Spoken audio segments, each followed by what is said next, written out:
Hello there, and welcome to Echoes of the Forgotten Earth, a small, quiet place where curiosity doesn't have to stand at attention, where questions can loosen their shoulders, where the mind can sit down beside its own wonder, the way you might sit beside a window at night and simply watch the world breathe. Tonight, I want to lead you into a thought that feels like two opposites at once, unsettling and oddly comforting, like a distant storm you can hear while you're safe indoors. What if the first civilization on Earth, something older than the first pages we've agreed to call history, something that slipped out of our memory so completely we forgot we ever forgot? What if it returns? Not as a metaphor, not as a discovery in a museum case, not as a clever footnote in an academic paper, but returns the way a person returns to a childhood home, quietly, suddenly, stepping through a door you didn't know was still unlocked. I want you to imagine, just for a moment, that the human story we tell ourselves is not the first draft, that we are not the opening chapter, not the original authors, not the first to set fire to the dark and call it progress. Imagine the story of civilization as a manuscript that's been rewritten again and again, each time the ink smudged by floodwater, each time the pages burned at the edges, each time the binding cracked, and the book was started over by hands that didn't know what came before. And somewhere out there, maybe not out there in space, maybe out there in time or depth or silence, the ones who wrote the earliest version might decide to step back onto the stage. Before we go any further, let me ask you something simple. Where are you listening from right now? What's around you as these words move through the air?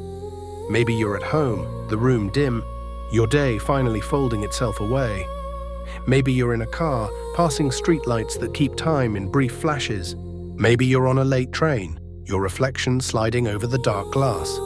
Maybe you're already in bed, holding the last small thread of wakefulness, letting your mind drift without falling. However you arrived here, thank you for being here.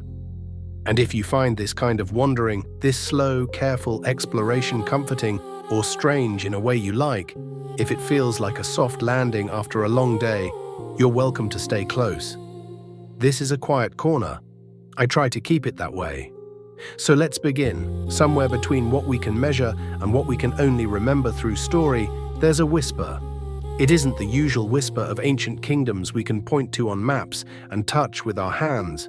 Egypt, Mesopotamia, the cities that left behind records like footprints in wet clay.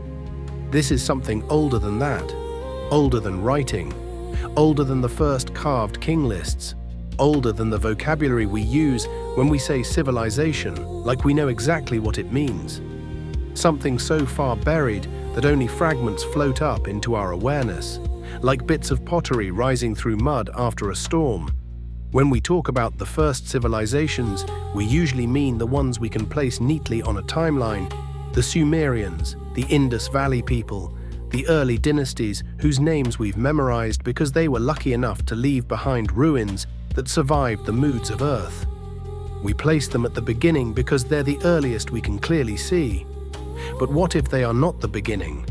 What if the true first was far older, lost not to ordinary erosion, not to the slow, patient sandpaper of time, but to something more sudden, more dramatic, more total? Something that wiped clean almost every trace the way a wave wipes writing from a beach. It's a question that returns every time we stand in front of an ancient structure and feel that subtle strain in the mind. The feeling that the precision is slightly out of place, like finding a perfect key in a field of rough stones. Take the colossal blocks at Baalbek in Lebanon, stones so large modern machines would groan under their weight. Or consider the cut tunnels and hidden chambers beneath places like Turkey's underground cities, spaces designed with ventilation shafts and communal rooms as if the builders understood air and stone and survival in ways we don't usually grant to the distant past. These aren't just holes in the ground, they're systems, they're plans. They're the architecture of people who expected to live beneath the surface long enough that they needed order down there. Then there are the pyramids, not only the ones that dominate Egypt's horizon, but their echoes scattered across continents. Central America, Sudan, China. each rising with that unsettling familiarity, as though the human mind kept reaching for the same shape, again and again, even when oceans separated the builders. Are these coincidences, human ingenuity repeating itself because the problems of stone and gravity invite the same solutions? Or are they fingerprints? Not the fingerprints of aliens, not the easy answer people grab when they feel small. Fingerprints of something older on this same earth. A shared memory, whispered through generations like a melody nobody remembers learning, but everyone somehow knows. Myths, for all their exaggeration, often carry a shadow of truth. Not truth as a textbook would define it, but truth as memory preserves it. Symbolic, bent, stained by time, but stubbornly present. Nearly every culture holds stories of a great flood, stories of beings, gods, teachers, advanced strangers who arrive with knowledge, agriculture, astronomy, medicine, rules for living, and then they vanish.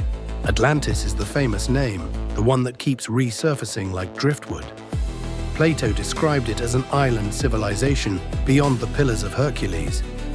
Rich and ordered, advanced beyond its time, swallowed by the sea in a single day and night of misfortune. People argue whether he meant it literally or as a moral lesson, but the image persists because it fits something deep.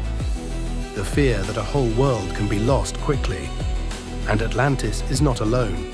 There are stories of Lemuria, of lost lands in the Indian Ocean, legends of Shambhala hidden in mountains, songs in Polynesia that speak of forgotten golden ages and homelands now gone.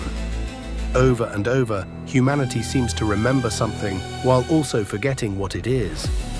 If these myths are echoes, maybe they come from encounters with a civilization so far back it slid under geological time, under rising seas and shifting continents, leaving us only the softened outline of its presence in story. And yet, archaeology rarely hands us clean confirmation. The earth is vast, time is layered, secrets sink. Fossilization itself is rare, and civilization, especially one made of materials like ours, is fragile on the scale of millennia. Continents drift, oceans rise and fall, coastlines vanish. Imagine our own world erased tomorrow. Concrete and steel would not stand forever like we like to pretend. Within a few thousand years, towers would crack and crumble. Within 10,000, forests would climb over highways, deserts would pour sand into our streets. The outlines of cities would blur like chalk in rain. Plastics might linger, radioactive isotopes might leave faint signatures, but the shape of our civilization, the story we tell ourselves about permanence, would disappear faster than we'd like to believe. Give it 100,000 years and even those traces would be hard to find. Give it 1,000,000 and the planet might look untouched. So if another civilization thrived here long ago, tens of thousands of years ago, hundreds of thousands or more, is it really surprising that their remains feel nearly invisible? Some scientists and thinkers have asked a question that sounds like science fiction until you sit with it long enough. The Silurian hypothesis. Not a claim, not a conspiracy, but a thought experiment. If an industrial civilization existed on Earth long before humans, could we detect it? Would geology preserve evidence? Would there be chemical anomalies, unusual isotope ratios, a spike of carbon in sediments like the one our own burning will leave behind? We already know our era will mark the rocks. Future geologists, if anyone is here to read, the stone might see our carbon signature like a scar. But if another society left a similar scar millions of years before us, would we recognize it as artificial? Or would we file it away as natural variation, another quirk in Earth's long history? That possibility reshapes the question. The first civilization isn't only a mythic idea. It could be hidden in plain sight inside the sciences we trust, disguised as something ordinary because we never thought to look for it. And so the question deepens. If such a civilization existed, what happened to it? Was it swallowed by catastrophe, volcanic winters, asteroid impact, sudden ice ages? Nature has reset ecosystems before, wiping clean whole worlds without asking permission. It could have erased a society the way it erases a coastline. Or did they destroy themselves?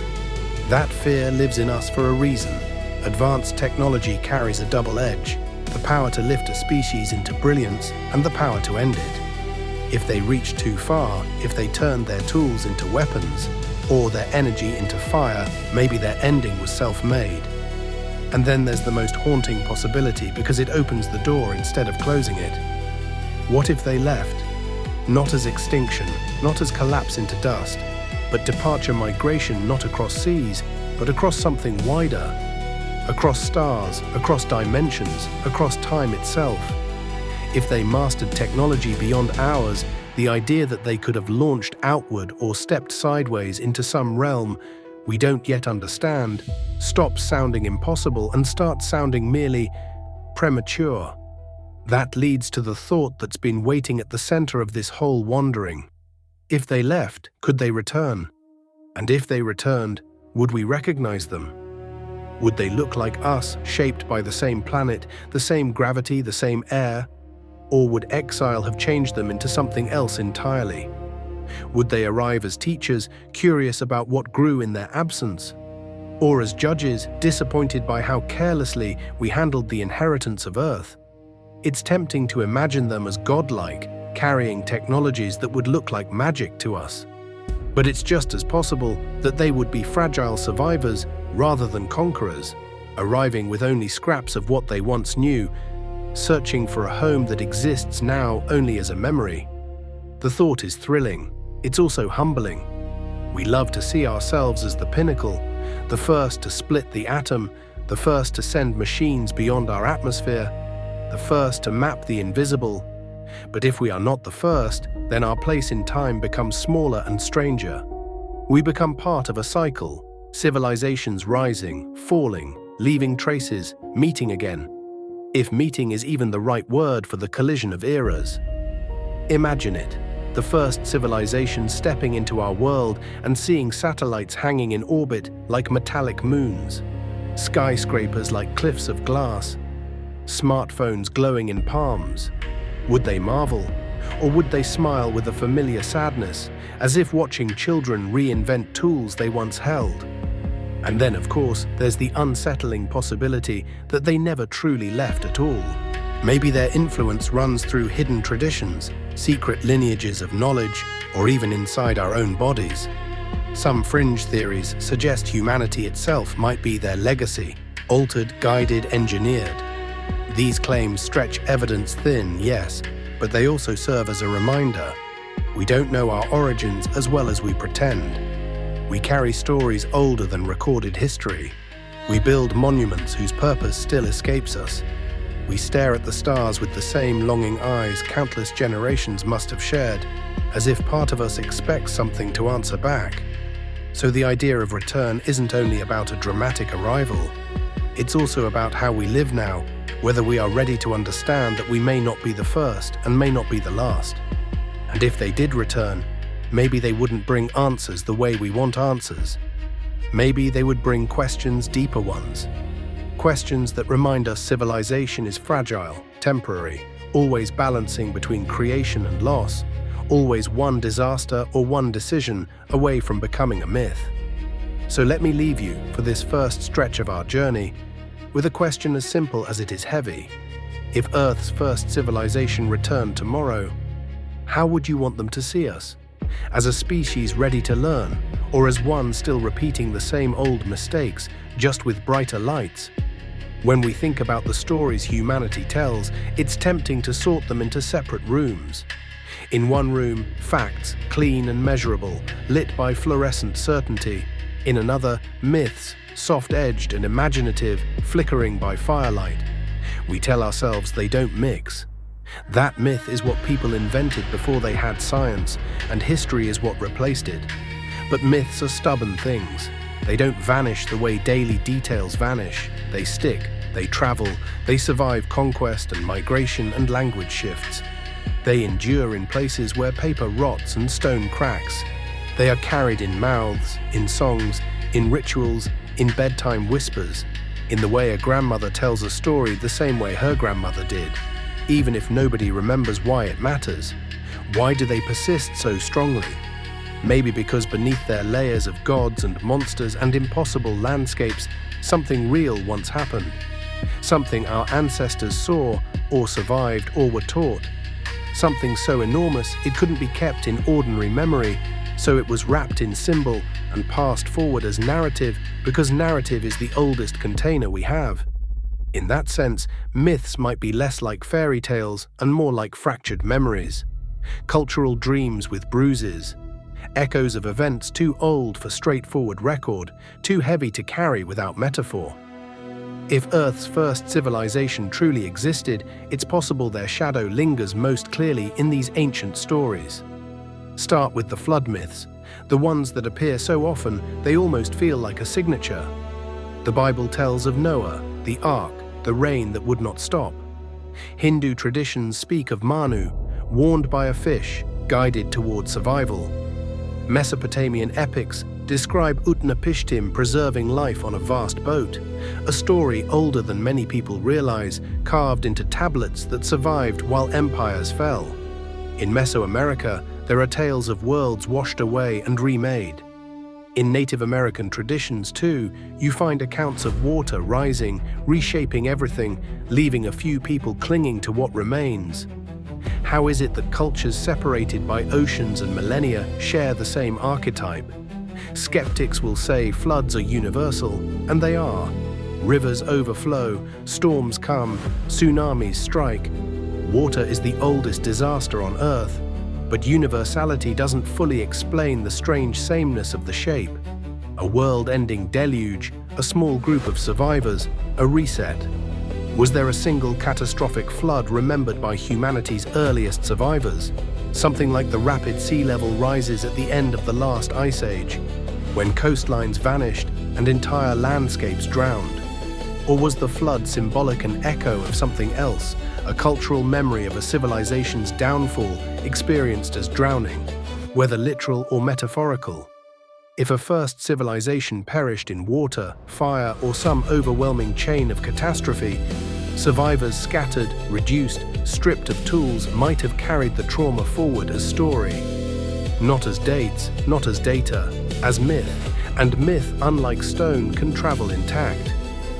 Another recurring pattern is the story of beings descending from above to gift humanity knowledge.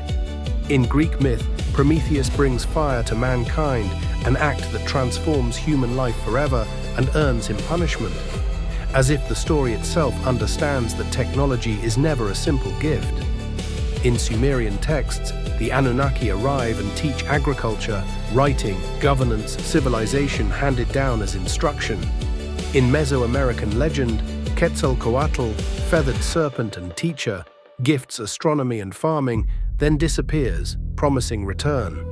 In Polynesian tales, Maui lifts islands from the sea and teaches navigation, as though knowledge itself arrived from somewhere beyond ordinary human reach.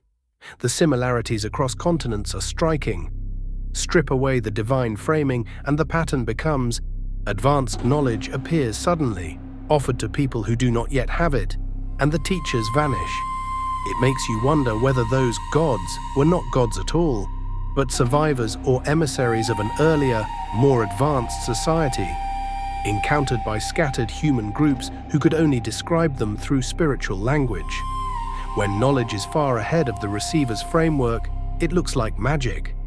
Fire stolen from the heavens, corn given by a god, stars mapped by a serpent, medicine taught by a luminous stranger. The same pattern repeats: lost teachers, bewildered students, memory preserved as reverence. Then there are the architectural legend stories that cling to stone the way moss clings to old walls. Later Egyptian lore sometimes hints that the Great Pyramid was built under guidance beyond ordinary men. In Bolivia, stones at Tiahuanaco and Pumapunku, some weighing staggering amounts, are attributed in local myth to giants. On Easter Island, the Moai are surrounded by stories of powerful mana, as if belief itself could move stone, as if the builders remembered a force that later generations no longer understood. Archaeologists, of course, dig and find evidence of human labor, quarries, ropes, ramps, ingenuity. And human ingenuity is real. It is the one explanation we should never underestimate. But myths may hold another kind of truth at the same time, a record not of supernatural intervention, but of inherited technique. Imagine living after the collapse of something greater. You inherit practices you don't fully understand. You can repeat them, but you can't explain them. You know which rituals matter, which proportions must be honored, which alignments must be preserved. You pass them down as sacred because sacred is a safer word than "I don't know," but it works. Over time, the story hardens. The builders become giants, the engineers become gods, the instructions become myth. Legends also echo in the sky. Ancient star maps sometimes show alignments and knowledge that feel older than the civilizations credited with drawing them. The Dogon of Mali famously described Sirius and its companion star in ways that sparked endless debate, careful oral tradition, later contamination, or something stranger. The Maya tracked celestial cycles with precision that still stuns modern observers. Aboriginal stories in Australia contain memories consistent with sea level changes from thousands of years ago, preserved orally with astonishing durability. Some of this can be explained by patient observation and oral continuity. Human beings are capable of far more careful memory than we often admit, especially when survival depends on it. But the persistence of precise astronomical knowledge raises another possibility. Fragments of a more advanced sky science passed forward from a forgotten predecessor. When later societies repeat those teachings without context, the stars become thrones for gods rather than coordinates. The sky becomes story rather than system. Of course, mainstream historians caution against overreading, and they're right to be cautious. Myths exaggerate. Imagination is boundless. Humans can build similar stories because humans share similar fears and hopes. Dragons may not exist, but giant reptiles do, and fossils do, and fear does. Thunder of gods can be memory of volcanoes. Beings from the sky can be strangers arriving in boats whose sails looked like wings to someone who'd never seen them. Still, when the same motifs appear again and again across cultures that never met, the repetition begins to feel like a fingerprint rather than a coincidence. There's another layer. Myths often describe time as a cycle, not a straight road. Many traditions speak of multiple ages of humanity, each destroyed and replaced by another. Hindu texts describe the yugas, cycles of rise and decline. The Greeks spoke of golden, silver, bronze, and iron ages, each worse than the one before, as if memory itself carried the smell of collapse. Some indigenous traditions describe successive worlds, each ending in disaster, each followed by a rebuilding. Is this only spiritual teaching an attempt to explain moral decay? Or is it actual memory, preserved in symbolic form? A recognition that civilization is not a one-way climb, but a repeating rhythm. Growth, hubris, fracture, fall, silence, renewal. When you look at myths this way, they become cultural fossils. They preserve impressions of events and knowledge too old to survive otherwise. Just as a shell pressed into stone leaves the shape of a creature long gone, myths might be the impressions left in collective memory by civilizations erased from Earth. And unlike bone or brick, myths can survive endlessly. They can drift across centuries, whispered by firelight, retold to children, woven into ritual and song. They can survive even when everything physical is washed away. We often dismiss myth because it doesn't look like science. But science is young compared to story. The human mind was telling narratives while glaciers still held the coastlines in their hands. What makes this even more fascinating, maybe even unsettling, is how myths sometimes feel prophetic, as if they're not only memories of the past, but hints of what returns. Consider the phoenix, a bird that burns and is reborn from its ashes. At face value, it's poetry, but it also mirrors the cycle we keep circling tonight. Civilizations rising, collapsing, rising again. Earth's ecosystems do this. Forests burn and return, species vanish and new ones fill the space. The phoenix is nature's logic turned into symbol. If Earth's first civilization fell and later rose again in us, then the phoenix isn't just metaphor, it's memory coded as hope. Even modern stories carry echoes. Science fiction loves the theme of ancient advanced civilizations, leaving relics for us to discover. Monoliths, ruins on distant worlds, lost cities beneath oceans. The trope is everywhere because it touches something primal. The sense that we are late arrivals in a universe that has already been lived in. Why do we keep telling ourselves this story? Maybe because it's already buried in us. We can't shake the feeling that we are not the first. We dream it in myth. We retell it in religion. We reinvent it in fiction. The persistence itself becomes a clue, an echo too strong to ignore. If Earth's first civilization does return, perhaps they will recognize our myths more clearly than we do. They might listen to our stories of gods and monsters, of teachers and floods, and say quietly, with that strange mix of amusement and grief that comes from being misunderstood, yes, those were us. But you remembered it in your own language. Imagine the moment of recognition, the moment when stories that shaped entire cultures are confirmed not as fantasy, but as distorted recollections of real encounters. Not because the myths were literal, but because they preserved the shape of truth in symbol the way a shadow preserves the outline of a body. That would reshape not only our understanding of history, but our understanding of ourselves. Because then the stories we tell would not be decorative. They would be connective tissue. They would be the thread tying us to an age older than our calendars. And as we hold that thought myth as memory, legend as archive, there's another place to look. Another library that doesn't speak in words, the ground beneath our feet. The earth is not just dirt and rock. It is a layered record of everything that has lived and died here, everything that has been built and broken. Soil becomes rock. Seashells become fossils. Bones become mineral shadows. If humanity vanished tomorrow, the planet would still record our presence in those layers. Faintly, eventually, but it would record us. So if a first civilization truly walked here before us, perhaps their traces are already under our shoes, hidden not by conspiracy, but by geology, buried in puzzles we haven't learned to read. And that's where we'll go next. When we imagine an ancient civilization long before written history, the first instinct is to look down. The ground beneath you, beneath your house, your street, the roots of trees, the bones of old cities is not just earth in the casual sense. It's a library, a slow archive, a patient stack of chapters pressed into layers.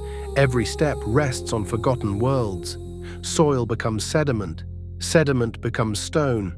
Stone becomes the kind of silence that can last longer than language. If humanity were erased tomorrow, the earth wouldn't mourn loudly. It would simply continue. It would record us the way it records everything, in chemical traces, in changed layers, in odd materials caught in the wrong places. In a million years, our presence would be faint, but it would be there for anyone who knew how to read the strata. The question is whether we know how to read what came before us, or whether we're still mistaking whole sentences for background noise. Archaeology, at its heart, is the art of reading those layers. Most of the time, what we find fits the story we expect. Stone tools get sharper, settlements become villages, villages become towns. Writing appears, metals replace stone, the timeline looks clean enough to teach. But every so often, something rises out of the dirt that doesn't fit neatly. A carving too precise, a chamber too carefully engineered, a placement too deliberate, an alignment too knowing, a piece of material in a context where it seems out of place, like a modern coin in an ancient pocket. Often these things are explained correctly by better dating, by reinterpreting assumptions, by remembering that our ancestors were clever, adaptable, capable of planning and patience beyond what we grant them. But sometimes, even after the reasonable explanations, a faint unease remains. Not because the past is impossible, because our certainty is. Take Göbekli Tepe in modern-day Turkey. It sat buried for thousands of years, hidden under soil that people walked on without knowing what it covered. When it was properly excavated in the 1990s, it didn't just add a new site to the map, it bent the map. Massive stone pillars carved with animals and symbols, arranged in circles like a deliberate cathedral of prehistory. The date, more than 11,000 years old, placed it before agriculture, before what we traditionally call civilization. The people who built it were supposed to be small bands of hunter-gatherers, mobile, practical, not the kind who carve monumental temples and coordinate labor across seasons. And yet the stones are there. They don't argue. They don't care about our categories. Their weight presses against our assumptions. How did hunter-gatherers build something like that? Why did they build it? And perhaps most haunting of all, why did they bury it? Some interpret the burial as ritual closure, others as protection. But if you let your mind drift just slightly beyond the standard frames, another thought surfaces. What if the burial was not an ending, but an attempt to hide something? Not from us specifically, but from whoever came after in their own time. A ceiling, a decision made by people who knew the world was changing. Was Göbekli Tepe the beginning of civilization, or a remnant of something older, a final monument erected by people who had already seen a greater world fall? The stones do not answer, but they ask better questions than we were asking before we met them. Or consider Pumapunku in Bolivia, huge blocks of andesite and sandstone cut with an angular precision that makes the modern eye flinch. Interlocking shapes like stone machinery, surfaces that seem too flat, corners too sharp, as if the material had been persuaded rather than beaten into form. Mainstream explanations point to skilled stonework, to clever abrasion, to human determination and time. And those are real. But the question that remains is not, could humans do this? Humans can do almost anything with enough time, but why here? Why this way? Why this technique in this context? Sometimes the feeling you get at sites like Pumapunku is not that something impossible happened, it's that something inherited happened. As if the builders were repeating a method learned long ago, preserving a tradition whose original science was already fading. Like a child copying a parent's handwriting without understanding the meaning of the words. And then there is the ocean. The ocean is the largest archive on Earth, and it keeps its books shut. Much of human history was written on coastlines, because coastlines feed people, connect people, invite trade, offer abundance. But coastlines are temporary. 10,000 years ago, sea levels were far lower. As glaciers melted, landscapes that once held rivers and villages and paths were swallowed. If there were settlements there, and there almost certainly were, they are now underwater, buried beneath sediment, kept in darkness and pressure. We don't walk those streets. We don't dig those foundations. We don't even know where to start. Occasionally, sonar and diving bring glimpses. Terraces and steps near Yonaguni off the coast of Japan, debated endlessly natural formation or something shaped. Submerged structures near India's Gulf of Kambat, controversial but persistent in rumor and in data. Hints of walls and roads beneath parts of the Mediterranean. Reports of strange shapes off Cuba that flare and then fade into uncertainty. Some of these are likely geological coincidences. Nature can carve straight lines and sharp edges, and the human brain is hungry for pattern. But not all straight lines are accidents. And even if only a small fraction of underwater claims are real, the implication is enormous. We may have lost whole chapters of human settlement to rising seas, chapters we cannot yet read. A first civilization, if it existed, could have thrived on coastlines that no longer exist. Its greatest cities could be resting underwater right now, not mysteriously hidden, just drowned. Not secret, just inaccessible. Even under dry land, the puzzle deepens. In Egypt, beneath the Giza Plateau, there are tunnels and chambers most people will never see, some still contested, some still unexcavated, some tangled in bureaucracy and speculation. In South America, networks of passages connect temples and sites, carved as if by hands that valued secrecy or survival. And in Turkey again, Derinkuyu drops story after story underground, a city built beneath the city, room for tens of thousands, complete with stables, storage, ventilation, communal spaces.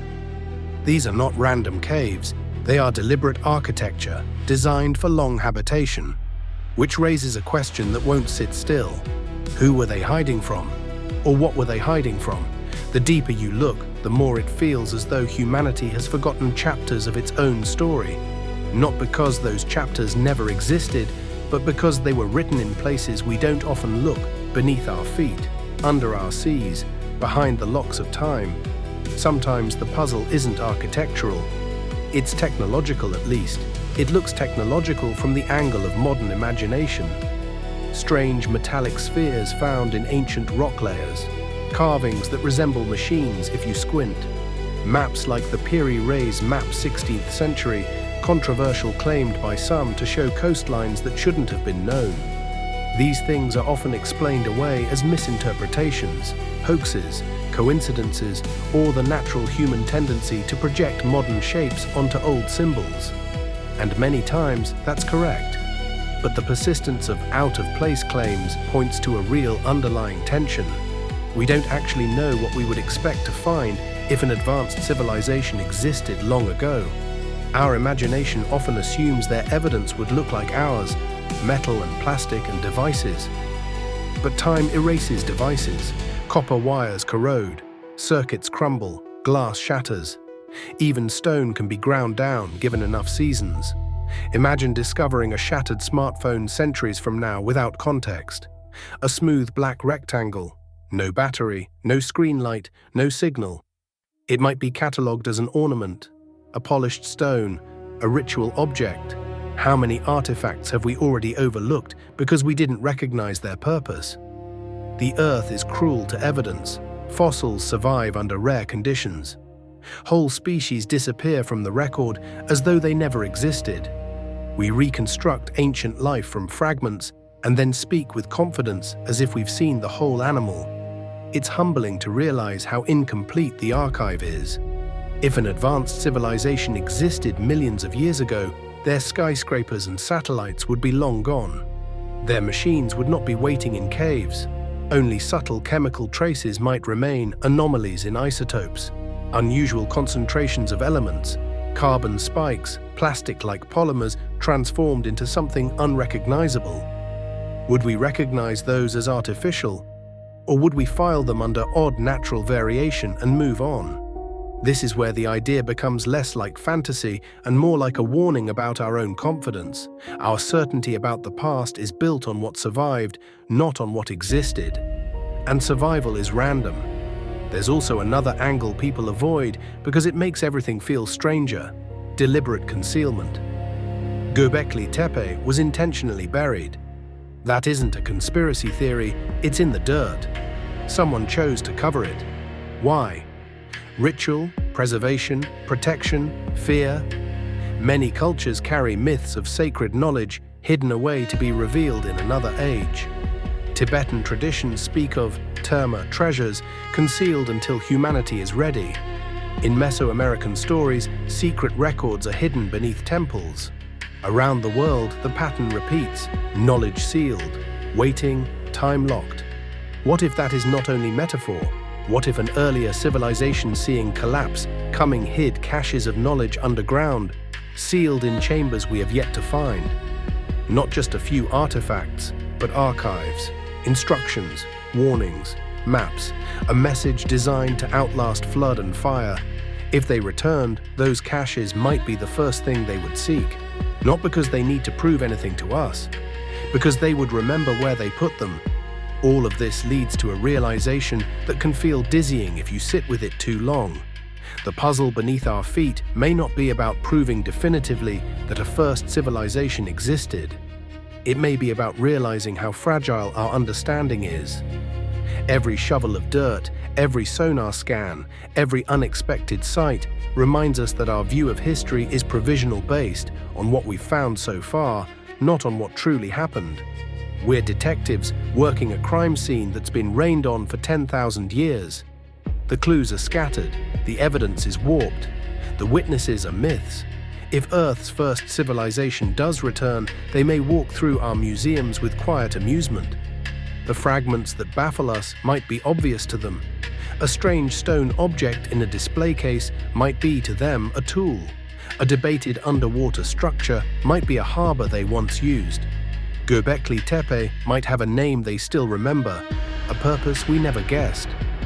They might step into our universities and say, gently, that we've been asking the wrong questions. The ground beneath us may not only hold their ruins, it may hold the bridge between their world and ours, waiting for someone to complete the puzzle. And that thought is comforting and unsettling in equal measure. Comforting because it suggests we're not alone in carrying the weight of civilization, that we are part of a longer story than we thought. Unsettling because it reminds us that all our achievements could vanish just as theirs did, leaving behind nothing but puzzles for someone else to argue over. Every stone, every buried city, every submerged ruin is not only a clue to the past, it is also a mirror of the future written in silence. As we continue walking across the surface, building new cities, telling ourselves stories of progress, it's worth pausing to wonder what someone 10,000 years from now, 100,000 will find of us. Will they see us as the first, or merely the latest? And will our ruins confuse them the way Göbekli Tepe confused us? Or will they, like us, feel that quiet pressure in the mind, the sense that someone came earlier, leaving only faint puzzles in the dirt? The answers are still hidden, waiting for us to keep digging. Every time we look back at history, we're tempted to draw a straight line.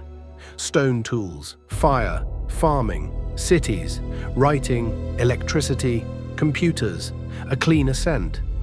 A comforting picture. It makes our place in time feel like the peak and inevitable summit after a long climb. It lets us believe that progress is natural, that the future is guaranteed, that the world is a ladder and we're simply higher on the rungs than anyone who came before. But the further we dig into soil, into archives, into the strange corners of memory, the more we realize the line isn't straight. It bends, it loops, it breaks. Knowledge is not only gained, sometimes it's lost. Civilizations rise, carry skills to astonishing heights, and then watch those skills vanish into obscurity.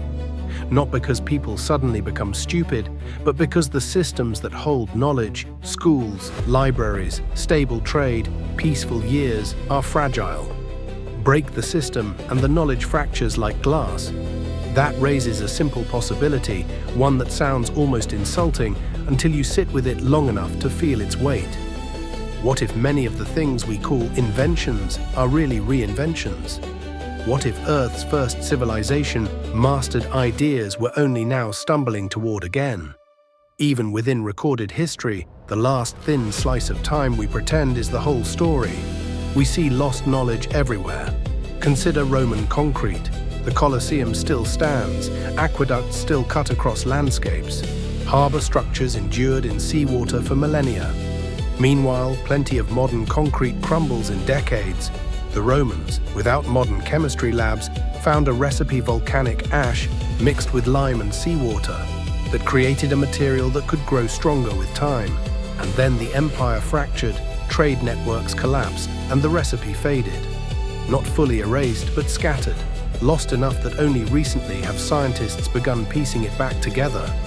If something like that can be forgotten in 2,000 years, what else can vanish in 10,000? Or look at Damascus steel. The name itself feels like legend, blades with patterns like rippling water, swords renowned for sharpness and resilience. Modern studies suggest the process involved structures on a microscopic scale, carbon nanotube-like formations. Intricate metallurgy achieved without the language we use today. And then, the method was lost. For centuries, people tried to reproduce it and couldn't. The knowledge was not stored safely in a universal database. It lived in craftspeople, in traditions, in guarded processes, in the hands of those who worked hot metal until it obeyed. When the chain broke, the art went silent. Greek fire is another ghost. A weapon that could burn on water, terror at sea, a technological advantage so sharp it shaped history. and yet its exact composition remains uncertain despite endless attempts to recreate it. Imagine how many such small miracles have vanished, things invented, used, feared, and then erased by a single lost formula. These are only the last 2,000 years. Now stretch the scale. If Earth's first civilization existed tens of thousands of years ago or longer, what kinds of knowledge could they have built and then lost entirely? Not just recipes, but whole sciences. There are hints in ancient texts that read like fever dreams, until you remember that sometimes dreams are seeded by memory.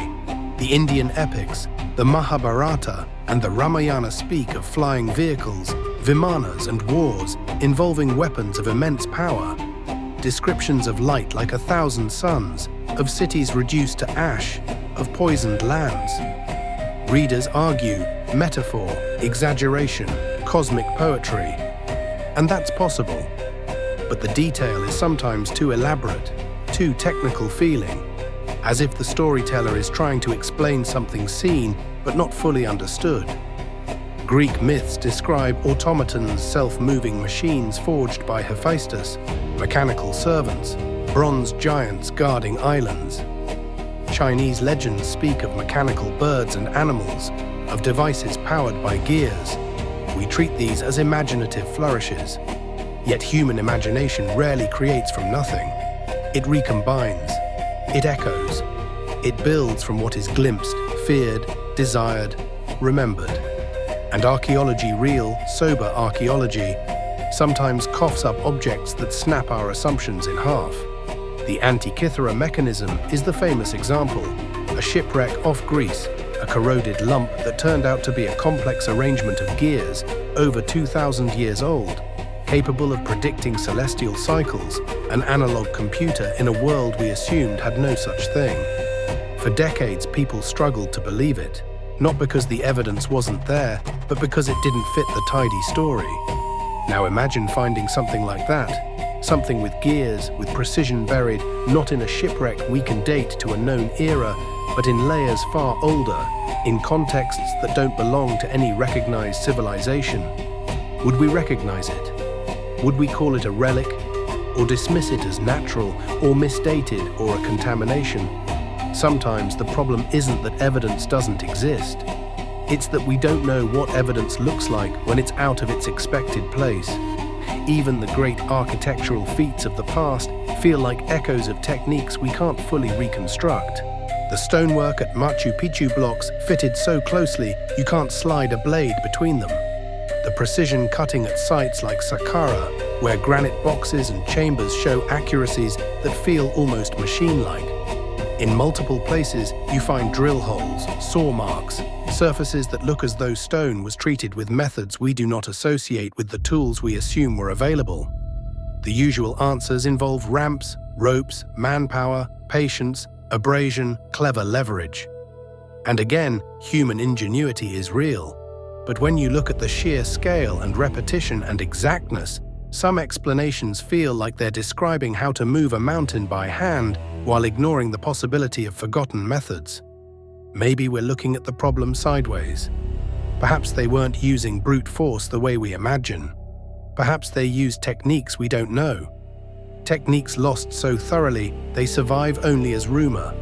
Stones that floated, blocks that sang, structures aligned not only to stars, but to something within the earth itself. Lost knowledge isn't limited to materials and machines. Entire systems of medicine and ecology may have vanished. The Nazca lines stretch across desert massive patterns visible best from above. Ritual, calendar, message, map. Some explanations satisfy, others don't. Ancient Chinese medicine speaks of meridians and flows, concepts that remain debated yet persistent. Egyptian medical papyri describe surgical techniques, herbal remedies, diagnoses that feel startlingly careful.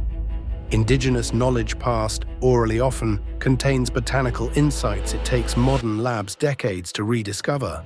If such knowledge survives without writing, what larger systems might have existed and then disappeared?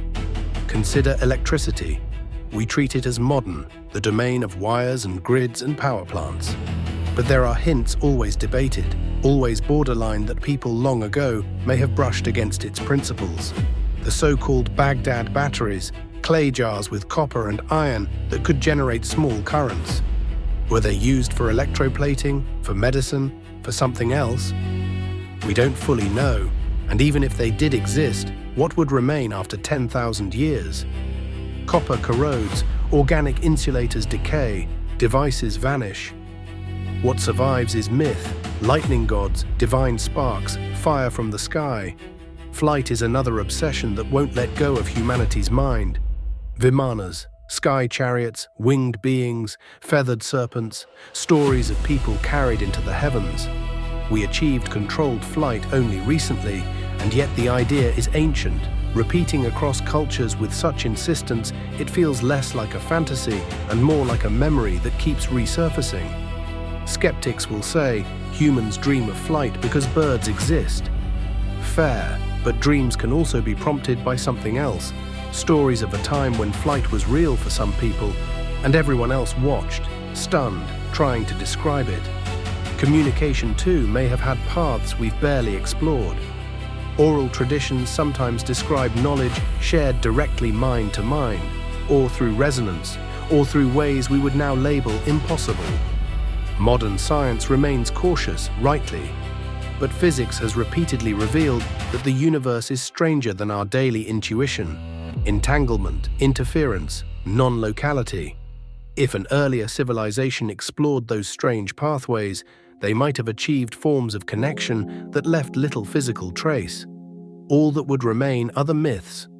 Voices of gods, thoughts shared in silence, messages carried by dreams.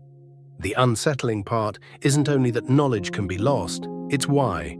Civilizations don't misplace knowledge the way someone misplaces keys. Civilizations collapse. War, disease, disaster, slow decline. These erase not only cities, but memory itself. A library burns and centuries vanish. A teacher dies without an apprentice, and an art ends. Multiply that across a world, and entire sciences can evaporate. If Earth's first civilization rose high and fell hard, what they left behind might look impossible to us, not because it was supernatural, but because we are standing on the far side of an amnesia. And yet, there's a strange comfort in this thought. If knowledge can be lost, it can be found again. We have rediscovered concrete chemistry. We have recovered ancient metallurgy. We have rebuilt astronomy after dark ages. We have revived medicines through careful study of old texts and living traditions. We are always, in some sense, reclaiming. Maybe progress isn't a straight line forward. Maybe it's a spiral.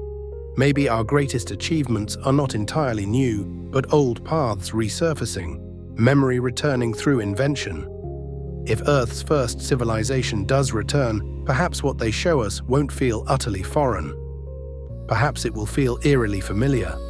Techniques that explain the pyramids, medicines that echo what healers still practice, machines that resemble sketches dreamt by geniuses we call ahead of their time. We might realize we've been chasing their shadows all along, rediscovering what they once mastered, calling it invention when it's really memory rising to the surface. And then we'll face an uncomfortable question, one that sits like a stone in the chest. If they once had such knowledge and lost it, what makes us think we'll keep ours forever? Our libraries are digital now, server farms humming, power grids fragile, data stored in forms that can vanish with a blackout. We like to believe we're safer than papyrus and clay tablets, but we are also more dependent. A collapse could erase more knowledge faster than any fire ever did. Perhaps this is the cycle. Knowledge rises, collapses, rises again. And maybe, just maybe, we're not at the beginning of that cycle, but somewhere in the middle, holding inventions that have been made and lost many times before. When we talk about civilizations that might have come before us, certain names drift into view, half anchored in history, half floating in legend, like islands seen through fog. Atlantis is the one everyone knows. But it is far from alone. And the stories of sunken worlds, the continents swallowed, the homelands drowned, keep returning as if the sea itself has always been part of our collective nightmare. That's where we're going next. When people speak about civilizations that may have risen and fallen before our recorded memory, certain names surface again and again, names that feel like they belong to history, but refuse to sit still like history does. They hover, they shimmer, they drift between scholarship and story, between map and metaphor. Atlantis is the most famous. It has become a kind of cultural magnet, pulling imaginations toward it for centuries. But it is far from alone. Across the world, there are tales of entire continents swallowed by the sea, of great nations that flourished and then vanished in catastrophe, leaving behind only songs, symbols, and that peculiar ache we feel when we look at an empty horizon and sense that something used to be there. We often dismiss these stories as allegories, moral lessons designed to warn against pride, greed, corruption. And sometimes they are. Humans wrap truth in lesson all the time. But the persistence of these legends and their similarity across cultures that never shared a single library makes you wonder whether they are not only lessons, but memories. If Earth's first civilization ever existed, perhaps its most vivid footprint isn't a ruin we can photograph. Perhaps it's a drowned dream. The first time Atlantis appears in writing is in Plato's dialogues, Timaeus and Critias, in the 4th century BCE. Plato describes a powerful island nation beyond the Pillars of Hercules, what we call the Strait of Gibraltar.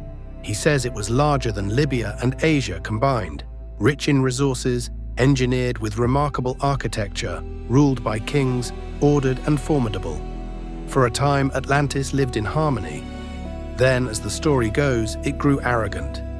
It turned outward in conquest. It sought to dominate.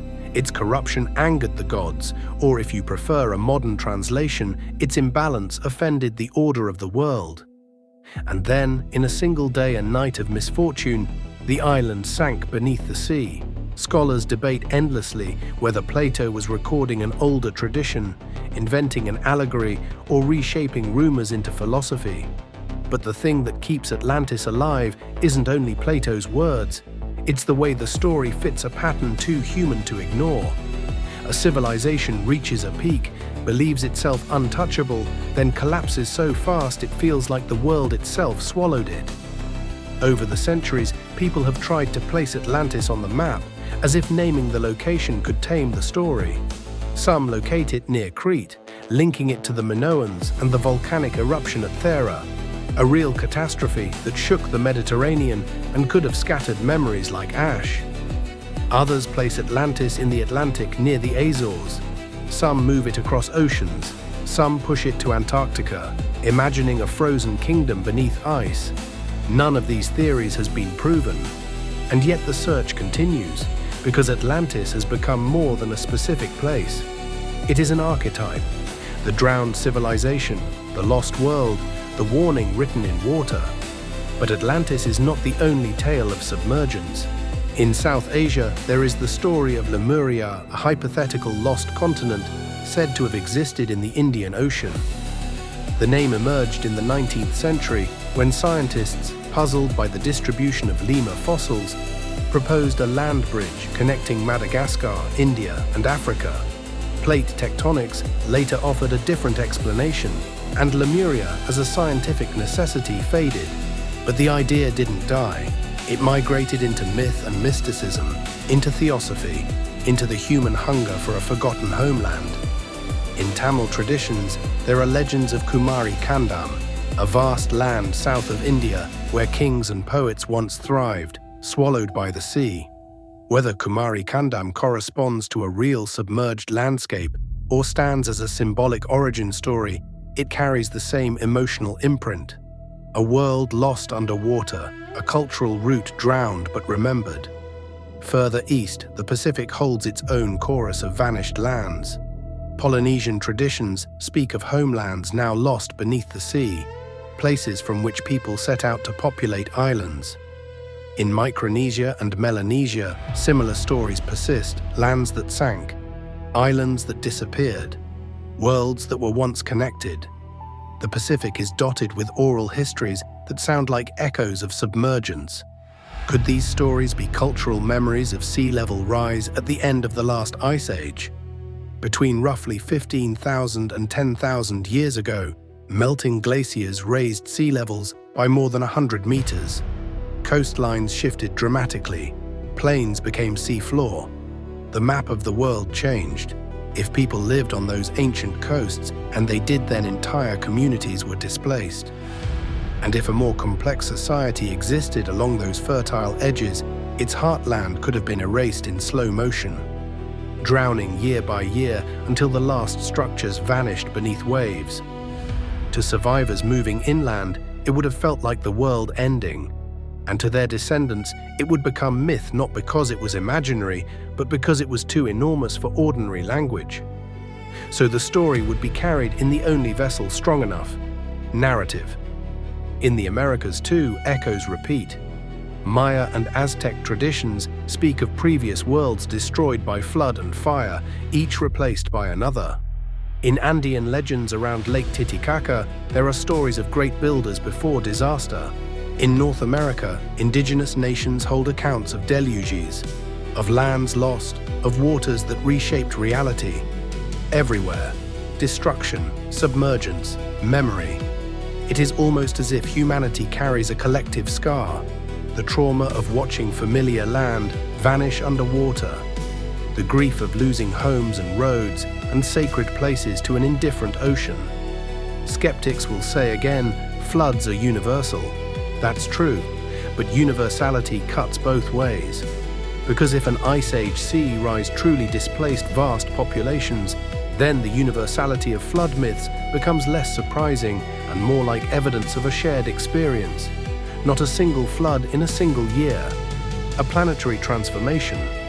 Now imagine what would happen if our world experienced something similar. Picture New York, London, Tokyo, cities that feel permanent because we live inside them, slowly surrendering to rising seas. In 10,000 years, their towers would be gone, their electronics dust, their streets buried under layers of silt. Survivors would tell their descendants about great shining cities that once stood where water now lies. Over generations, those tales would harden into myth. Future archaeologists might laugh at them until sonar found straight lines under the sand. This is how truth becomes legend, not because it's untrue, but because the proof is drowned. Modern science sometimes uncovers hints that feed these sunken stories. Off India's coast, sonar surveys have reported structures resembling buildings and streets. Dates are debated, interpretations are disputed. But the mere possibility is enough to reopen the question: how much human history is underwater beyond our casual reach? Near Japan, the Yonaguni Formation continues to provoke argument: natural geology or shaped by human hands. Off Cuba, there have been reports of deep water shapes that look geometric. Though confirmation remains elusive, each time such claims surface, the same emotional pattern follows. Excitement, skepticism, argument, silence, then the story returns later, stubborn as a tide.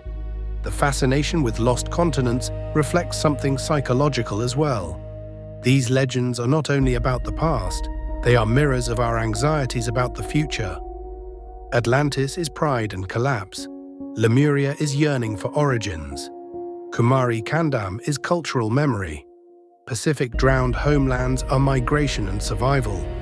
Each story says, in its own language, civilization is fragile, even greatness can be swallowed. And the sea, beautiful, indifferent, does not care what we build. If Earth's first civilization ever returns, perhaps they will speak plainly about these legends.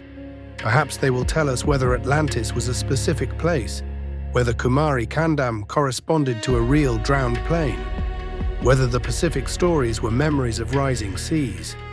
They might lead us quietly to places now underwater and say, this is where we lived, this is where we built, this is where the water took it.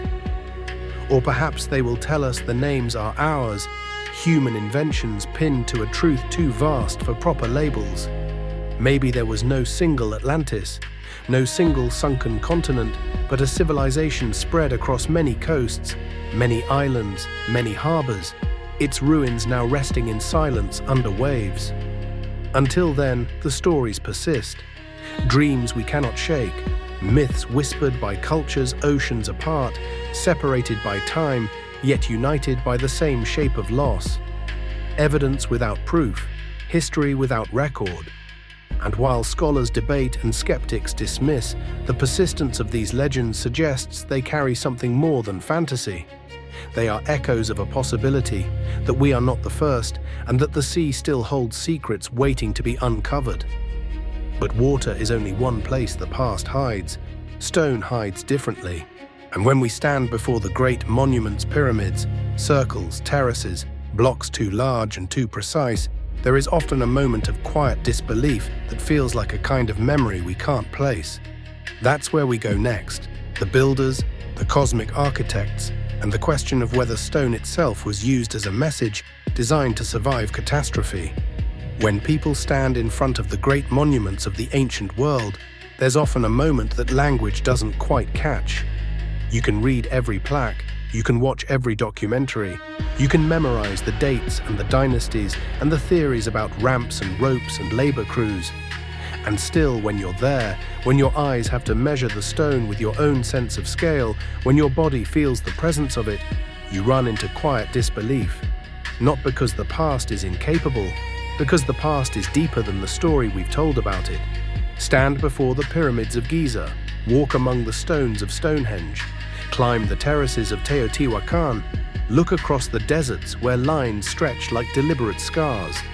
The structures are not only large, they're precise, they're aligned, they're built with a patience that suggests long observation and long intention. And somehow, across continents and cultures, the pattern repeats.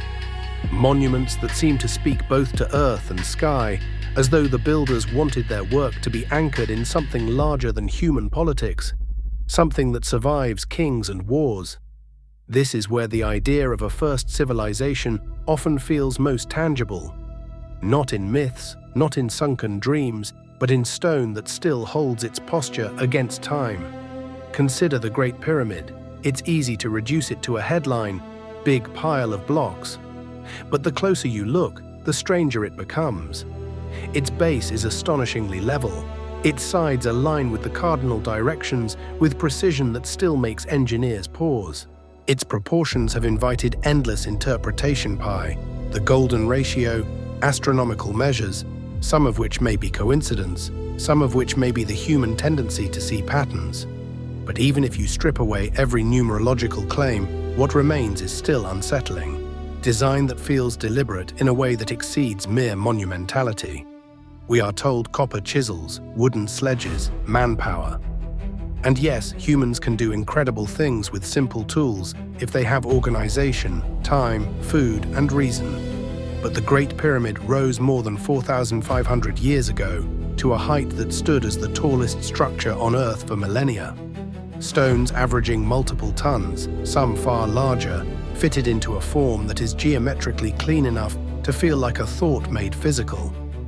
Even if every mechanical step can be explained, there's still a question that lingers like a low hum.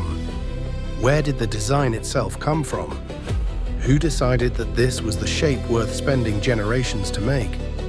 Across the ocean in Central America, pyramids rise again, step-like, terraced, often aligned with astronomical events. At Chichen Itza during the equinox, sunlight and shadow create the illusion of a serpent descending the staircase of Kukulkan. It's not a trick you stumble into accidentally. It requires planning, observation, and a worldview in which the sky is not decoration, but instruction. At Teotihuacan, the layout of the city has been read as mirroring celestial patterns, as though the builders wanted their streets to echo the cosmos. Whether every interpretation holds or not, the impulse is clear. Build a human world that reflects something larger. And then there are the Nazca lines, vast geoglyphs carved into desert, shapes that become legible mainly from above. For centuries, people walked past them without seeing the full picture. Yet the builders had to understand scale well enough to draw a bird the size of a neighborhood and keep its proportions intact? Were these ritual paths, calendars, messages, art? Or were they made for eyes that could see from the sky? Further north and east, in Europe, you find stone circles and megalithic complexes that track solstices and eclipses. Stonehenge is the famous one, but it's part of a larger pattern: circles, alignments, standing stones placed with intention. Stones weighing many tons transported over distance, raised and arranged not randomly, but in relation to the sun's turning points.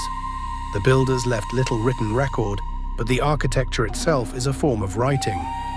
A sentence carved in stone and light. In Malta, megalithic temples rise older than the pyramids, stones fitted with a care that feels strangely modern. In Lebanon at Baalbek, enormous blocks, some weighing hundreds of tons, sit beneath later Roman construction, as though an earlier hand laid foundations that later empires simply inherited. The origin remains debated, but the feeling is difficult to ignore. Layers of building stacked on top of older building, civilizations reusing the bones of predecessors. These sites raise questions not only about how they were built, but why. To align monuments with stars requires long-term observation and careful recording. It requires a worldview that ties human life to cosmic cycles. The builders weren't merely stacking stone, they were weaving earth and sky into a single design. This suggests a kind of knowledge that is both scientific and symbolic, practical and spiritual. In other words, cosmic architecture, the idea that human structures should mirror the universe, that a temple is also an instrument, that a monument is also a message. That geometry is not only math, but meaning. Some people take this further and speak of ley lines, energy grids, networks of sacred sites mapped in straight lines, or geometric patterns across continents. The claim is controversial, often abused by people who want mystical certainty, but the underlying observation is curious. When you map certain ancient sites, alignments appear. Some may be coincidence, some may be selective mapping. But what if not all of them are coincidence? If there was a first civilization, perhaps they mapped the planet in ways we have not recovered. Perhaps temples and monuments were nodes in a global design, points placed to mark something about Earth's shape, its magnetism, its resonance, its relationship to the sky. Imagine ancient monuments not as isolated wonders, but as parts of a network communicating through geometry and placement. A kind of planetary language. The precision of stonework invites its own questions. At Pumapunku, interlocking joints fit like puzzle pieces. In Egypt, granite was carved with accuracies that still puzzle modern stonemasons.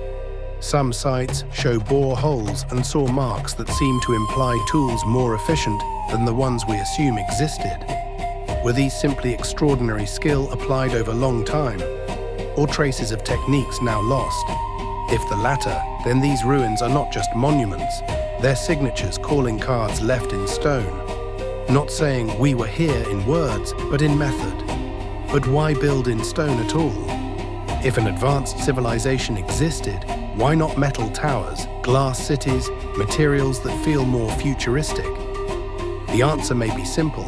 Stone survives. Metal rusts, glass shatters, circuits decay, but a pyramid can endure millennia. A stone circle can hold position long after language shifts. Perhaps the builders understood this. Perhaps they knew that catastrophe comes, that flood and fire and collapse are not hypothetical, but eventual. And perhaps they built their knowledge into forms designed to last. Monuments that would still stand when everything else had turned to dust. Books burn, machines break, but stone, if placed well, can outlast empires. If that's true, then the monuments are not merely religious or political. They're archives in plain sight, messages, and we are the audience, though we may not yet know how to read what's being said. It's also worth remembering the symbolic side. Building on such scale is not only about function, it's about identity. It says, we understand something, we belong to something, we are part of a larger rhythm. A temple aligned to stars is both worship and measurement. A pyramid is both tomb and geometry. These builders were not simply engineers, They were astronomers, philosophers, artists, cosmic architects blending science and meaning in ways we've separated today. Perhaps that separation is why the monuments feel so powerful to us. We stand before them and feel technical awe, yes, but also something harder to name. A sense that stone is speaking across time. If Earth's first civilization returns, perhaps their greatest surprise won't be our satellites or skyscrapers. It may be how little we build in dialogue with the cosmos. Our cities are utility roads, grids, boxes of light. We optimize for speed, profit, efficiency. We rarely align our buildings to solstices. We rarely carve our streets to mirror stars. We treat the sky as background rather than partner.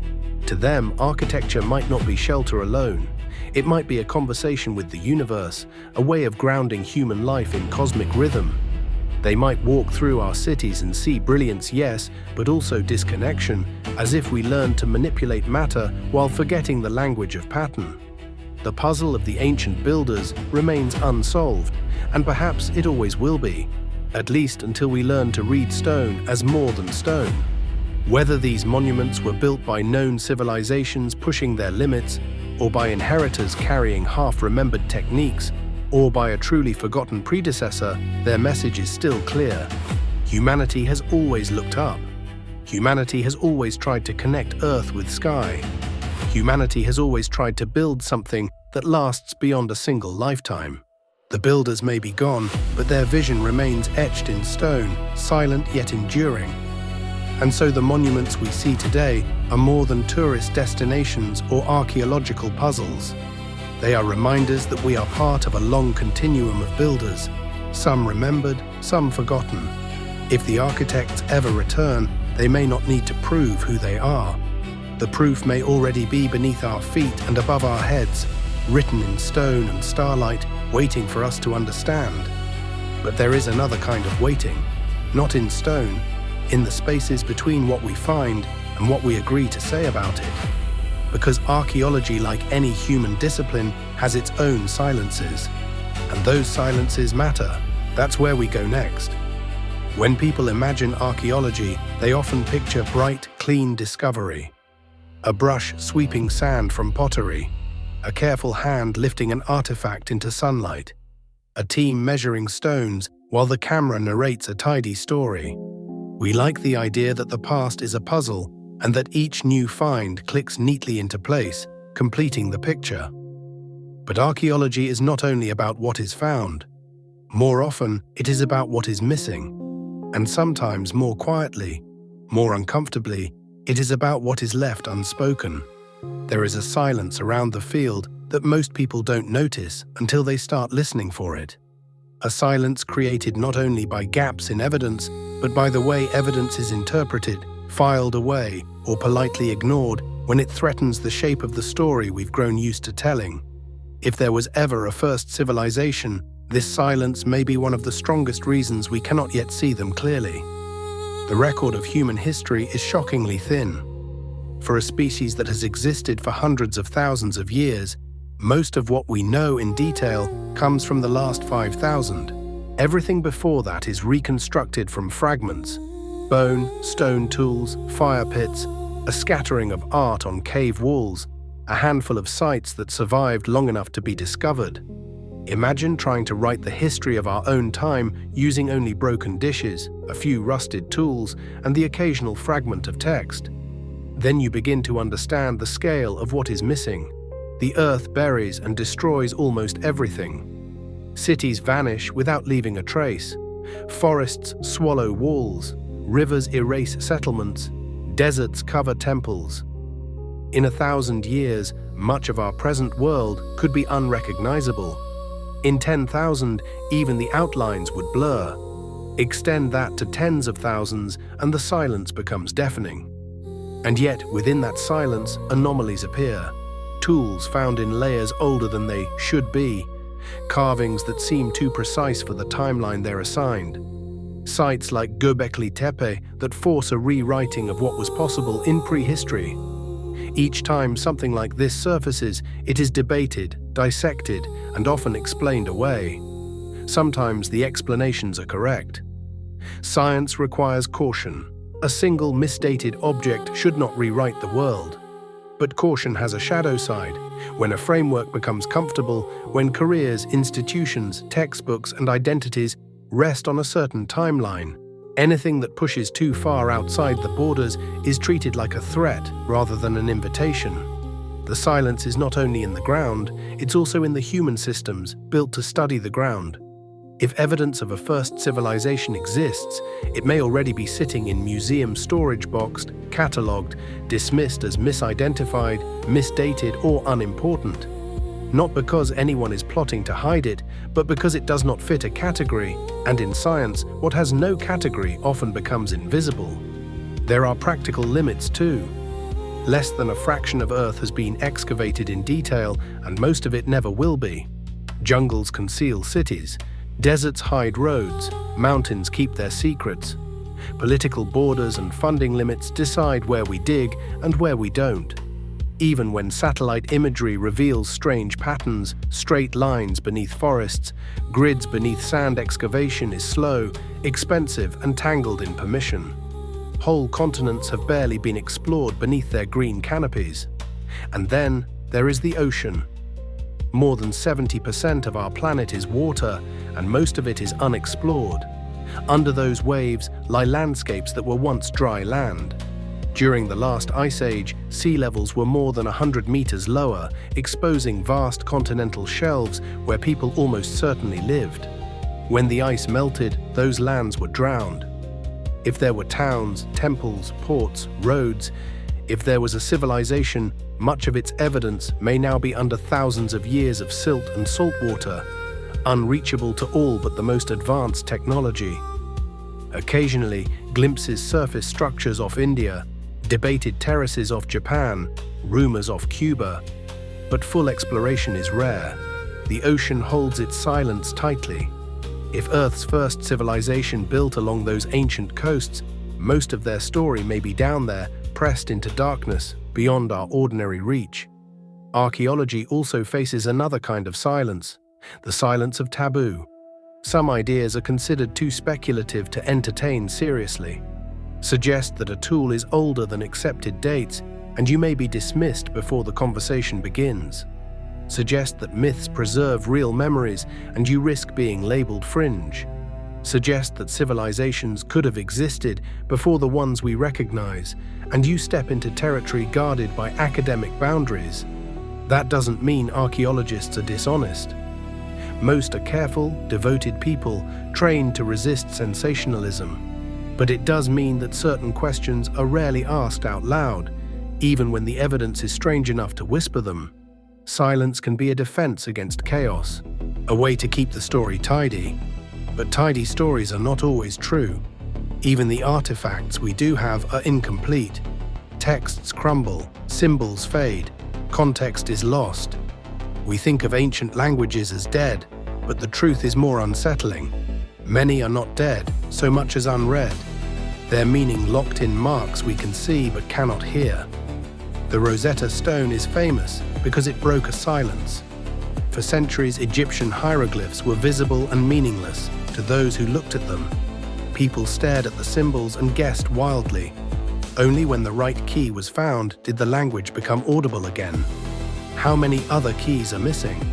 How many scripts remain undeciphered like the Indus Valley script silent despite being right in front of us? How many symbols carved into stone are being looked at without being understood?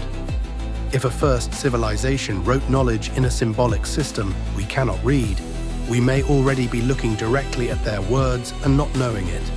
There is also the silence created by destruction. History is full of burned libraries and smashed temples. The Library of Alexandria is the famous emblem, but it is only one among countless losses. Every time a library burned, entire centuries vanished.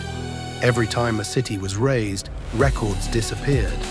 In modern times, wars have destroyed museums, archives, and artifacts that can never be replaced. Civilization erases its past constantly through violence, neglect, greed, accident. The silence grows louder with each loss. Imagine walking through a museum, rows of broken pottery, a few tools, fragments of carvings, objects isolated from their stories. That is the reality of our understanding of ancient people. It is as though we're trying to reconstruct a symphony from scattered notes. We can guess at the melody, but the full song remains unheard. And the silence between the notes is immense. If the first civilization's knowledge is hidden in that silence, then we are still deaf to it. And yet silence is not nothing. Silence is potential. Silence is the space where discovery waits. Every so often, the silence breaks. Göbekli Tepe slept under soil for millennia before it was found. Entire cities lie beneath modern ones, revealed only when construction cracks the surface. In deserts where nothing seems to exist, ground-penetrating radar reveals walls and roads beneath sand. The Earth keeps secrets until the right moment. Perhaps the first civilization's traces are still there, waiting for one more brush of soil to be lifted, one more stone to be turned, one more sonar scan to draw the right shape out of the dark. If they return, they may find our silence almost funny.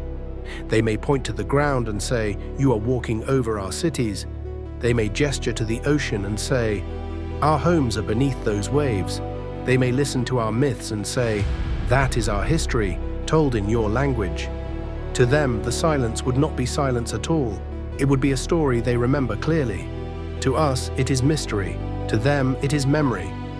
Until then, archaeology will continue its slow work uncovering fragments, filling some gaps, leaving others open. We are left with a past that feels both rich and incomplete, a story half told, written in whispers and erasures. The silence is frustrating, but it is also what keeps the mystery alive. It reminds us we do not yet know everything.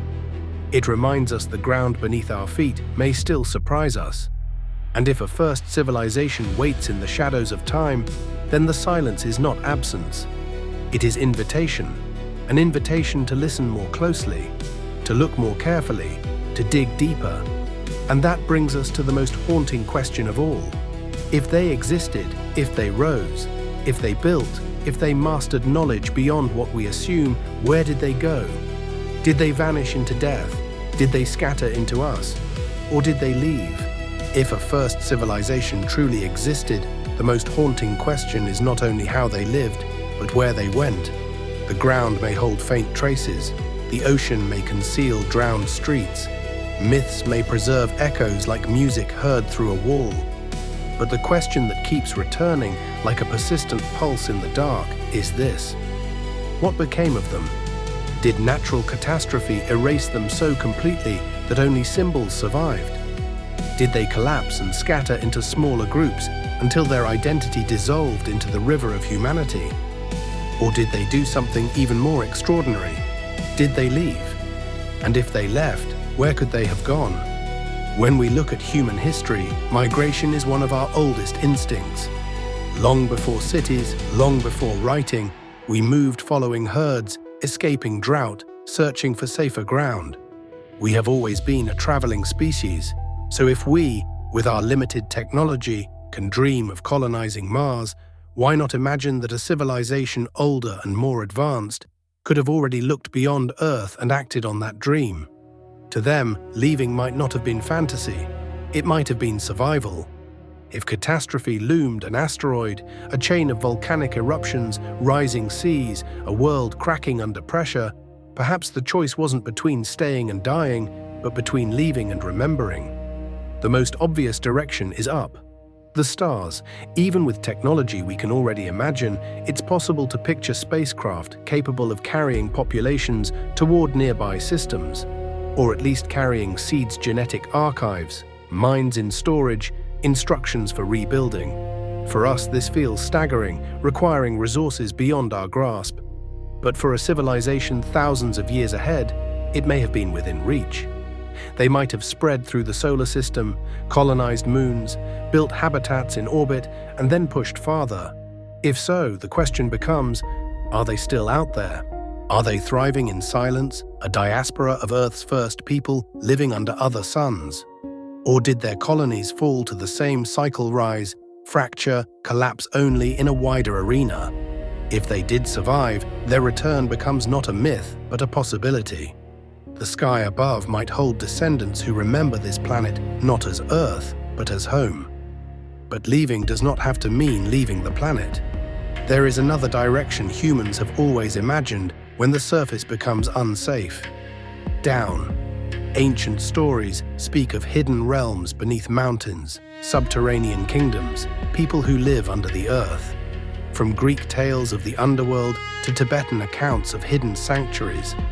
From Native American stories of inner worlds to folklore about beings in caverns, the theme is everywhere. We tend to treat it as symbolism, death, mystery, the unknown. But what if it also preserves a memory?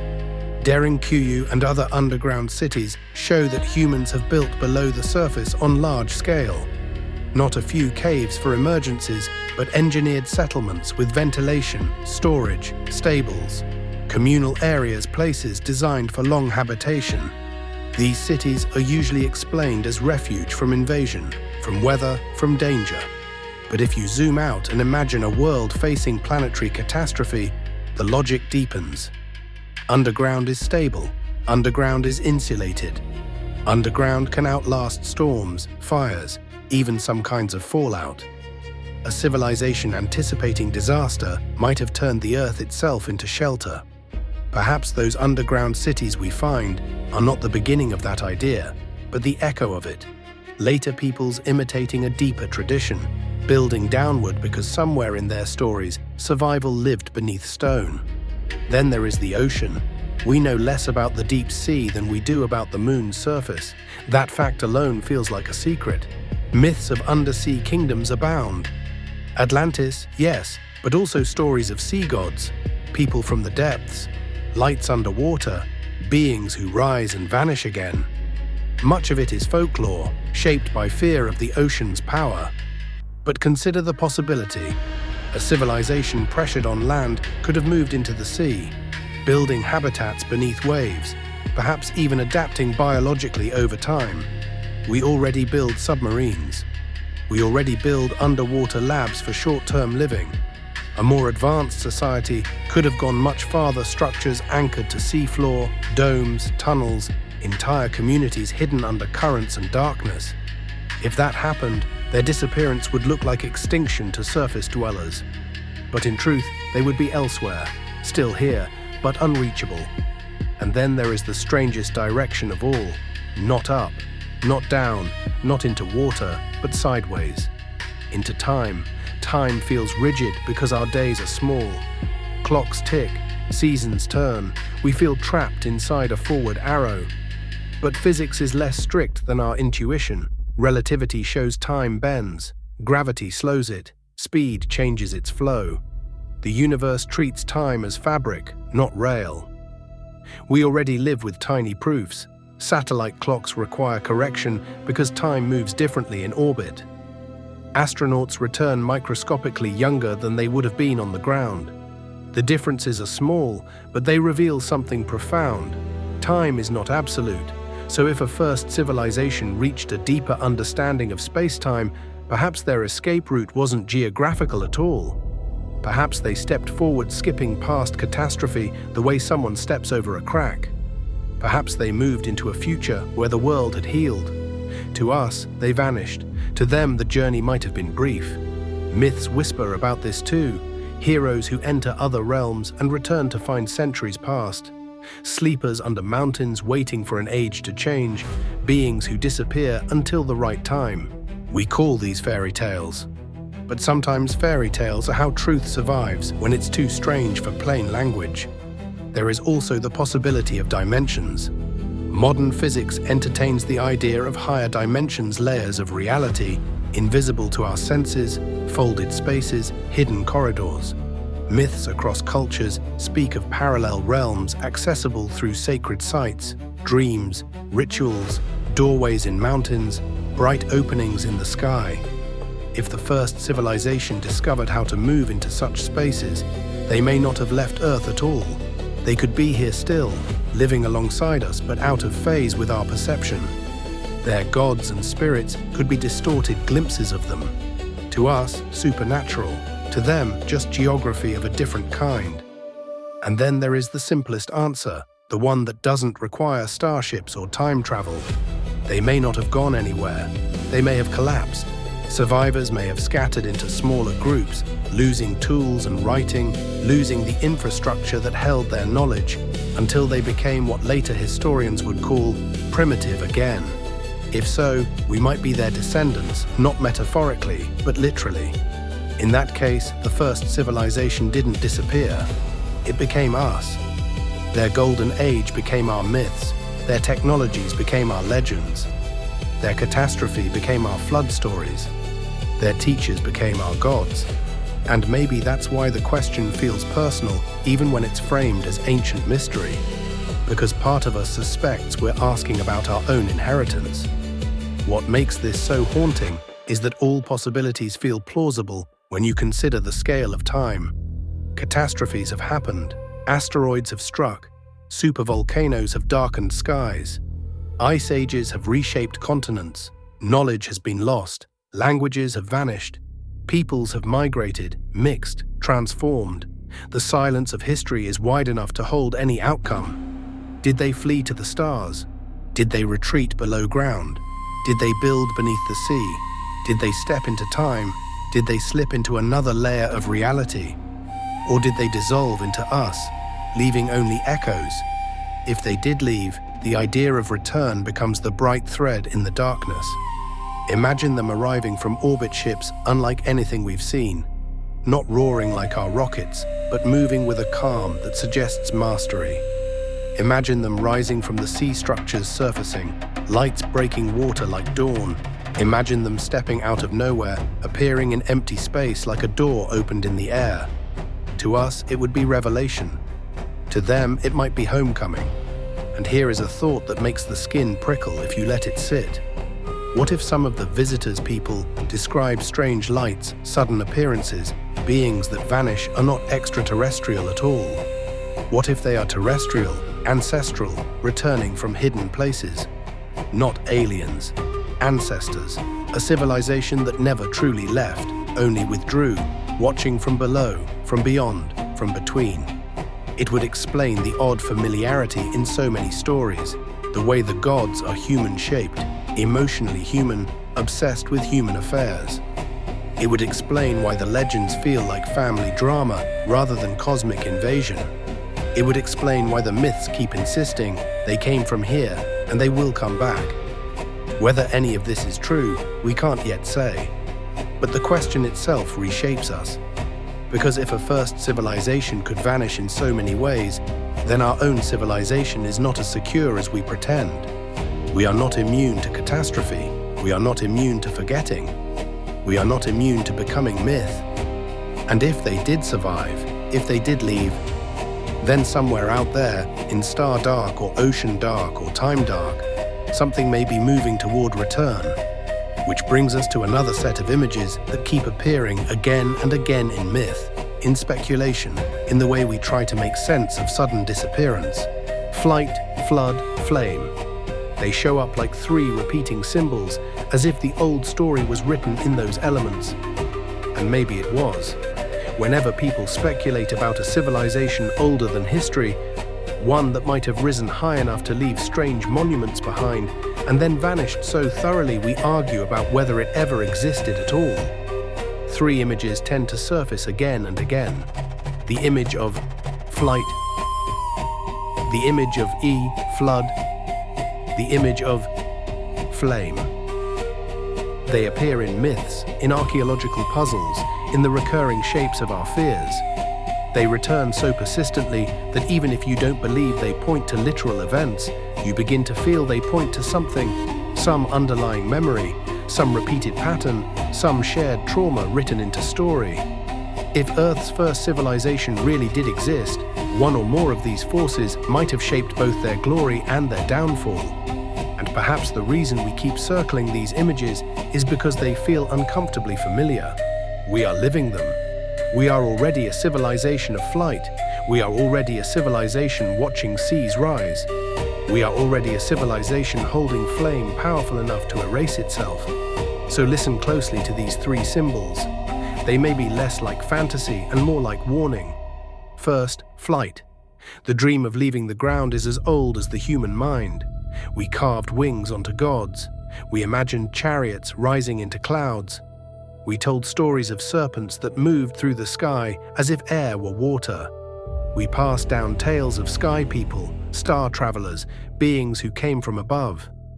In India's ancient texts, there are the Vimanas, flying machines described with a level of detail that has fueled arguments for centuries. Some accounts speak of vehicles that could move in multiple directions, hover, travel between cities, even cross into other worlds. Skeptics call it poetry or metaphor, imagination wrapped in grand language. Others read it as memory technology translated into myth by people who no longer understood what it was.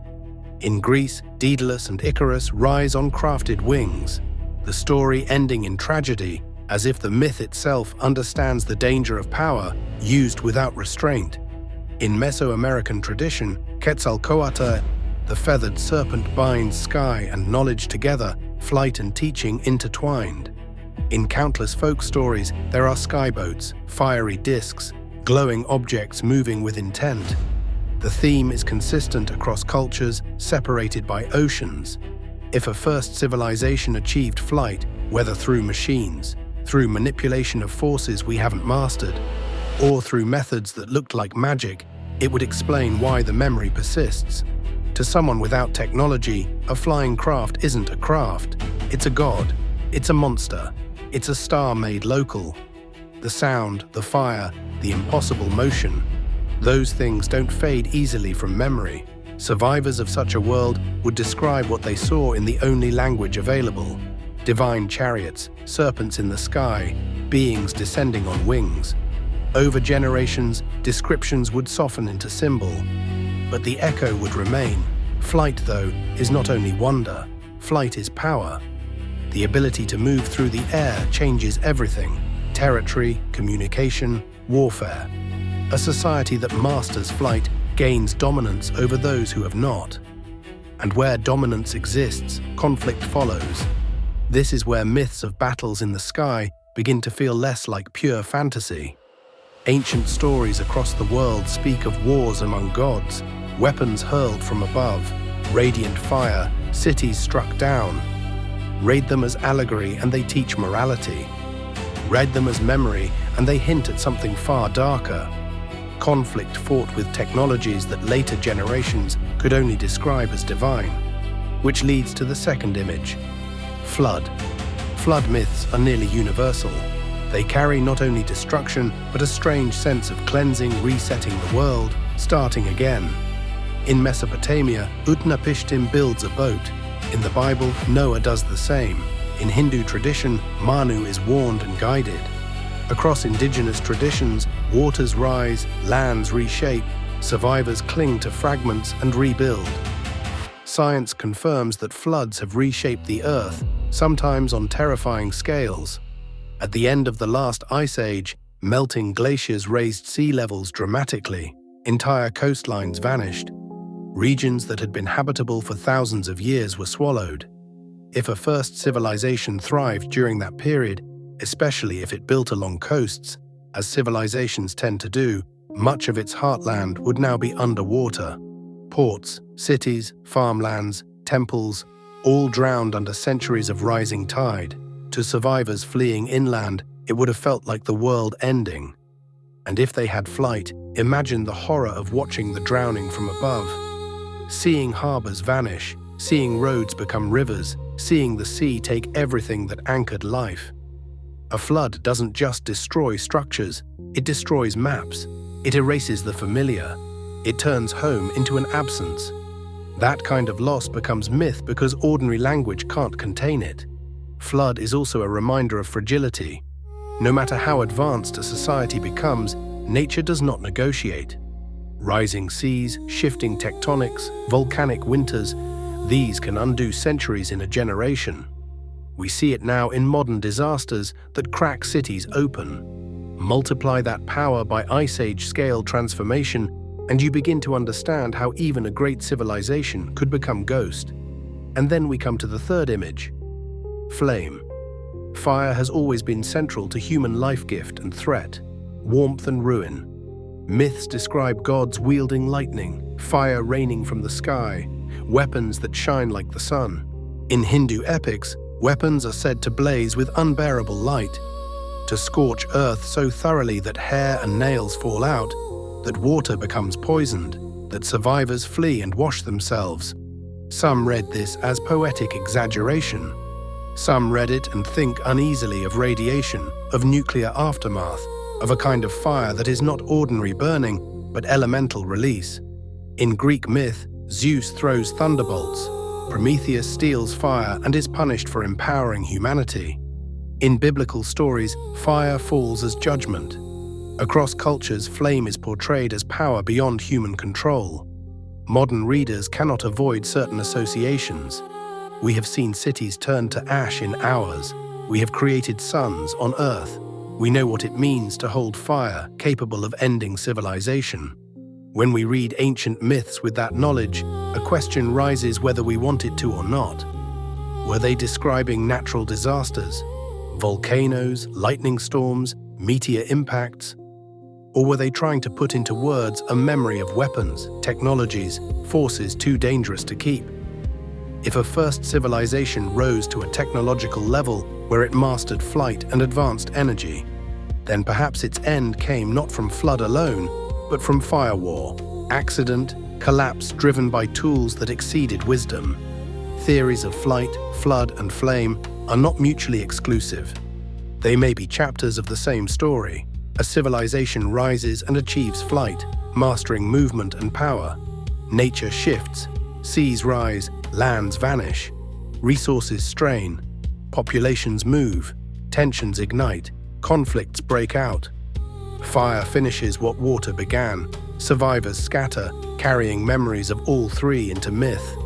The wonder of flight, the terror of flood, the devastation of flame, and here is the part that turns the story into a mirror. We too are a civilization of flight. We too live with rising seas.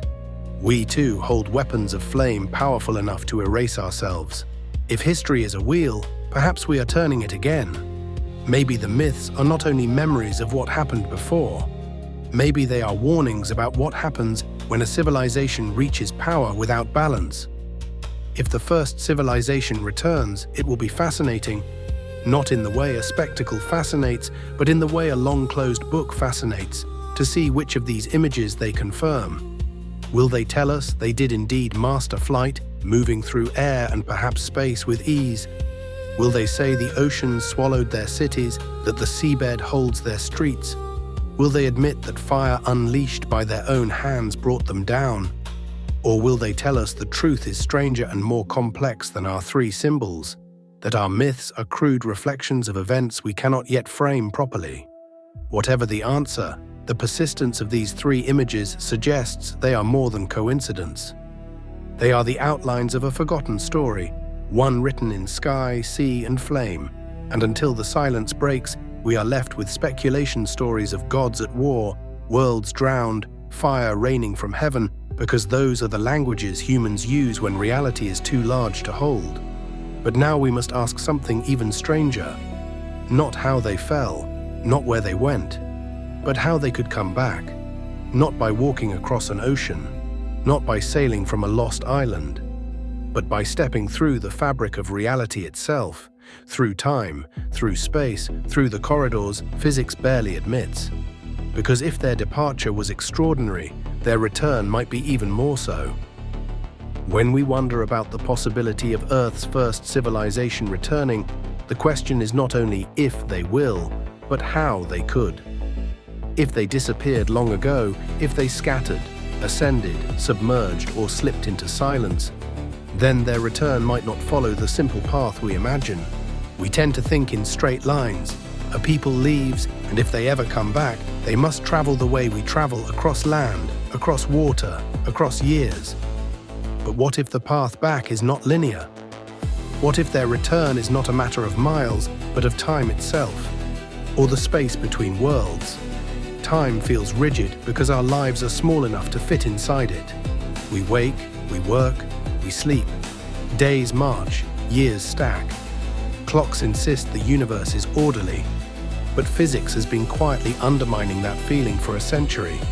Time bends, it stretches, it slows under gravity, it runs differently at speed. On cosmic scales, time is not a single drumbeat. It's a fabric variable, pliable under the right conditions. We already see tiny evidence of this.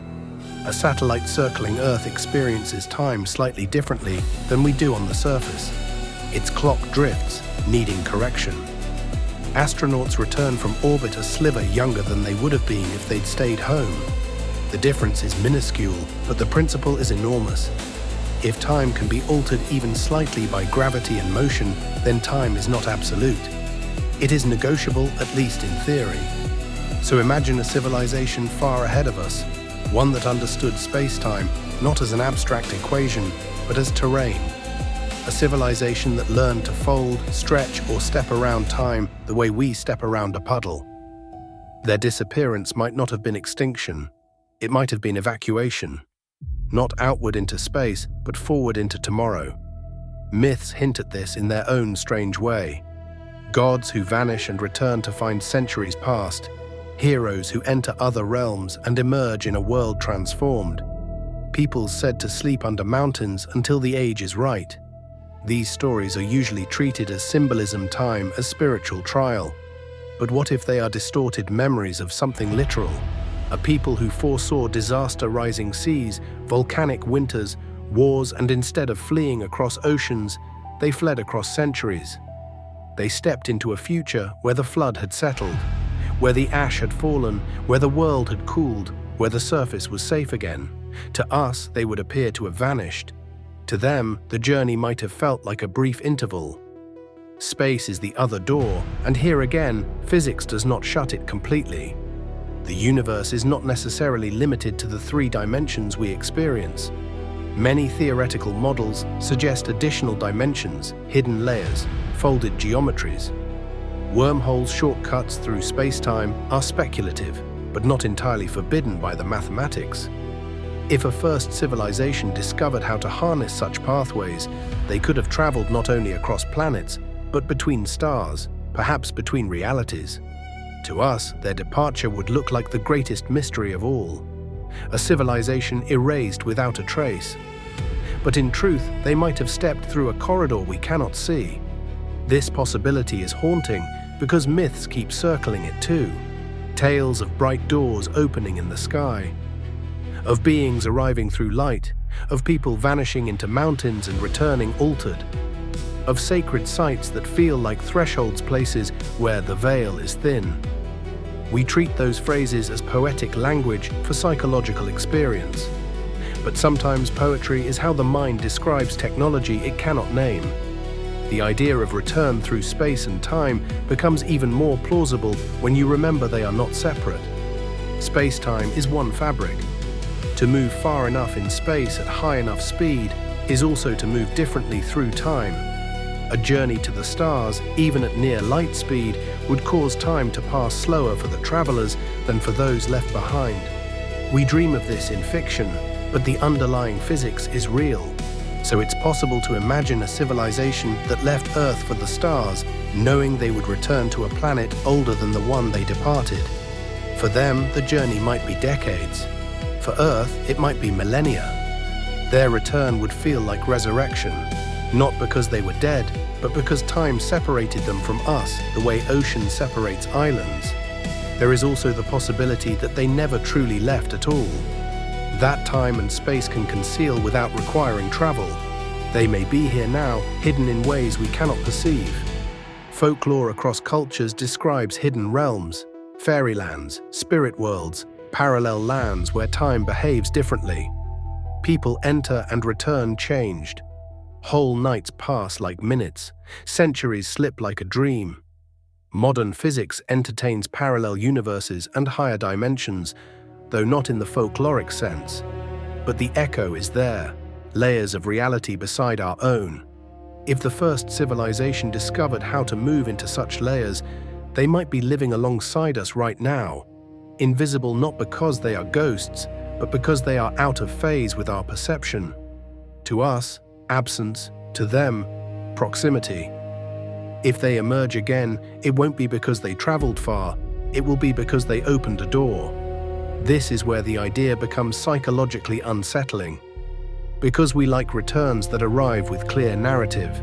Ships on the horizon, footsteps on the shore, emissaries in identifiable craft. But what if their return is not gradual? What if it happens like a glitch in the fabric of ordinary life? A place that is empty, then suddenly not. A doorway of light in an otherwise normal field. A small group of beings appearing in silence, as though they stepped off a train whose tracks run through time rather than land. If Earth's first civilization returns through time or through dimensional pathways, the shock will not only be physical, it will be existential. It will rewrite our sense of what is possible. We dismiss myths because they sound impossible. But what if myths are testimony? What if ancient people used the only language they had to describe something beyond their framework? A machine that bends time would look like magic. A door into another dimension would sound like a story. Survivors trying to explain they left through the sky might mean it literally, but their listeners would translate it into religion. Thousands of years later, we read those words as allegory and never consider that the original speaker meant exactly what they said. If this return happens, if it ever happens, it may not come with our preferred clarity. It may come in fragments, a handful of events, a handful of encounters, a handful of anomalies that official narratives scramble to contain. And that leads to another thought that is both beautiful and dangerous. Our readiness matters. Because recognition depends on categories. If something arrives that does not fit our categories, we will either force it into an old box god, demon, alien, hoax, or we will break the box and endure the confusion of real understanding. If they return through time or space in a way that looks impossible, the test will not only be theirs, it will be ours. Can we accept that reality is stranger than our certainty? Can we listen without panicking? Can we observe without worshipping? Can we learn without collapsing into fear? Time and space stretch wider than we know. Somewhere in that stretch may be the missing chapters of Earth's story, waiting not to be discovered like artifacts, but to re-enter like returning travelers. And if the first civilization ever walked out of history, perhaps they are only waiting for the right moment to walk back in. Which brings us inevitably to another kind of return, the return of ideas, not only the return of people, because sometimes the future appears first as thought, as fragments,